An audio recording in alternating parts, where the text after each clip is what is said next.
Have you ever watched a grown man cry in the back of an ambulance because of a 10-year-old? My parents were headed to a concert 2 towns over. Their first night out since the baby, my little sister, who they took with them. That left me home alone for the first time in my life. 4 hours, the whole house to myself. My mom's last words on the porch were, "Lock the door behind us, okay?" I said yes. I did not do it. 2 minutes later, I was already downstairs, because we lived on the quietest street in the quietest part of town, where the biggest crime in 10 years was somebody's mailbox getting knocked over. I set up in the den with my game, and my headset cranked so loud I felt it in my teeth. I didn't hear the doorbell the first time, or the second. By the third, I paused, annoyed, and pulled one ear off. Then I heard the storm door, not knocking, a long metal scrape, then a pop, like someone was working the latch loose with something. I sat frozen, thinking maybe my dad forgot his key and was jiggling the lock. I crept to the bottom of the stairs and eased the door to the den open a crack. Through the gap, I saw the entryway. A man in a gray jacket, hood up, easing the front door shut behind him with a canvas bag over his shoulder. He moved slow and careful, like he'd done it before, like he knew the house was empty. It was not my dad. I was 10. My phone was upstairs charging in my room, on the other side of exactly where he was standing. I had no way to call anyone.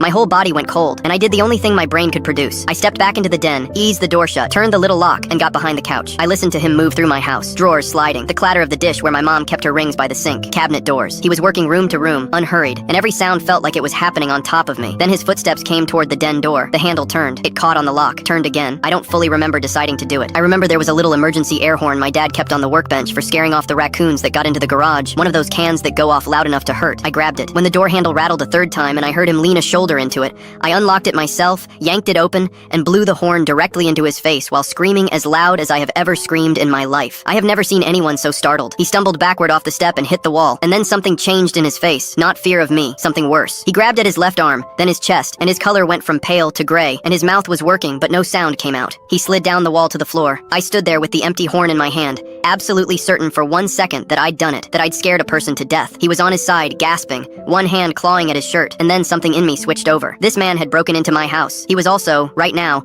a person dying on my kitchen floor. I ran up the stairs, grabbed my phone, and called 911 with my hands shaking so hard I dropped it twice. The operator was calm. She asked if he was breathing. I said barely. She told me to keep back but keep watching, and she stayed on the line with me, this steady voice in my ear telling me I was doing everything right, until I heard the sirens turn onto our street. The paramedics were in the house in what felt like seconds. 2 of them worked on him on the kitchen floor, while a third pulled me gently into the living room and just kept talking to me about my game so I wouldn't look. My parents got home to a driveway full of flashing lights and nearly came apart until an officer told them I was fine, untouched, safe. The man lived. Massive heart attack, the medic said. The kind that could have dropped him anywhere, anytime. He was in his 40s, had done this to 3 other houses that season. He got arrested from a hospital bed. Here's the part I think about. Weeks later, a letter came, forwarded through the police. It was from him. He wrote that a 10-year-old kid could have run, could have hidden, could have done nothing, and let him die on that floor, and that I called for help instead. He wrote, "You're a better person than I was that night. Thank you for it." I still have the letter. I don't fully know why. I just know I couldn't throw it away.